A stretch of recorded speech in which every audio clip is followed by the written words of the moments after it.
Hey guys, before we get started, we want to take a serious moment and just say all of us here and Imaginary Friends are praying for all of those that were been affected by Hurricane Matthew, both in Haiti, the Dominican Republic, the Caribbean as a whole, and even here in the United States. We love you guys, and we hope you're safe.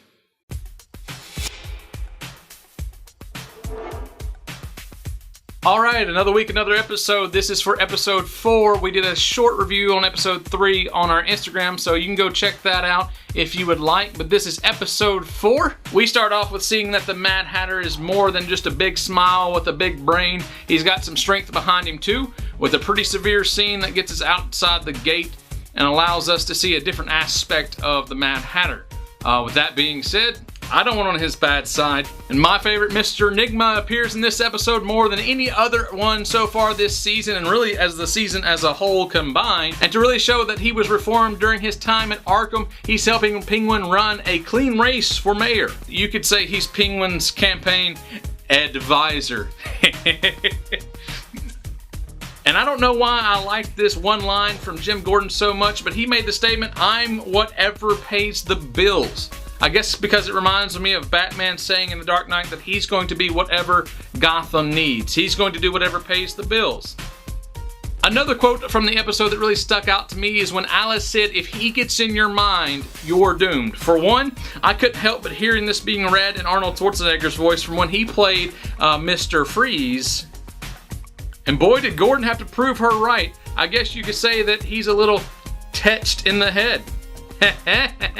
And now it's time for Dean's Comment of the Week. Uh-oh, how's Gordon gonna get out of this mess? Find out in about 4 commercial breaks and 30 more minutes.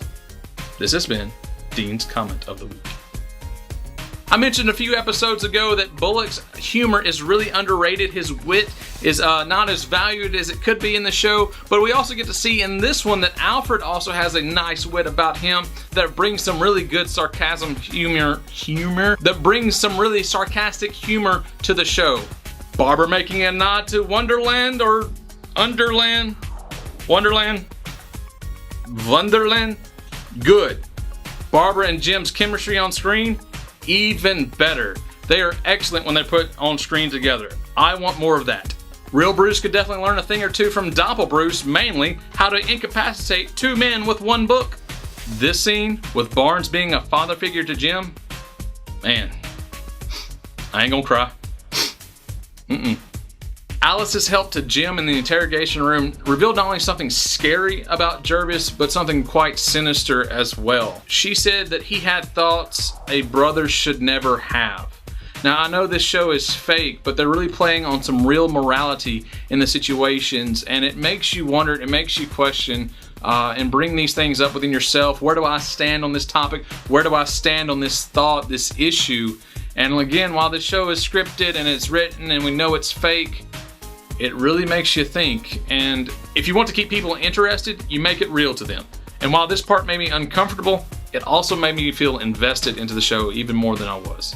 On a much lighter note, I've got a major question here. How do all these people keep getting into the GCPD? And then now you have the Tweeds just wrecking shop in the place. You would think a police department would have better security than they do at the GCPD. Bullock did a really good job playing good cop, bad cop when he was interrogating that Tweed. Like, he was good cop for a second and then would just swap to bad cop and then back. And it was really seamless, and he did a really good job, almost to the point where I thought if I was being interrogated by this guy, I would cave. I can't believe Alfred and Bruce just let Doppel Bruce go. I mean, they just let him run off after he was smooching on Kat, and then he gets kidnapped by the Court of Owls, of all people. Which I guess, you know, they've kind of made an MO of kidnapping people. I guess you could say they're talented at that. That's number 3.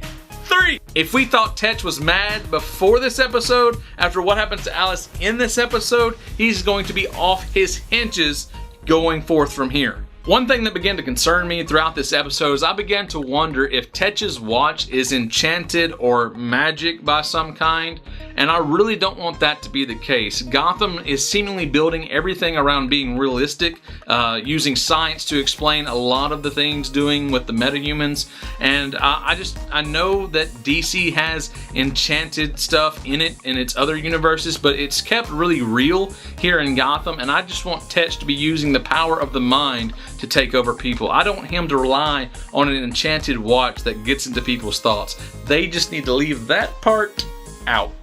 And the last thing for Just 1 Cent is probably the biggest thing that takes place over the course of this episode of Gotham, and that is the conversation that goes on throughout the entire episode, rounding out towards the end between Jim and Lee. Jim and Lee have some pretty serious conversation in which I was just sitting back waiting for Jim to tell the truth, and he really danced around it even at the end when he finally talked to her and revealed more of his heart, saying that he is trying to be happy for her and her new life. That really says to me that he is holding on, which is kind of adorable.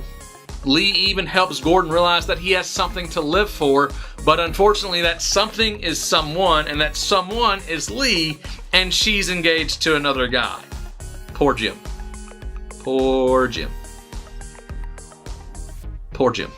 Alright, that's it for another episode of Just 1 Cent. Again, we hope you love it. If you do, like, share, subscribe it, tell your friends about it, even give it to your neighbor as a Christmas present. Not sure how you would do that, but that's an option.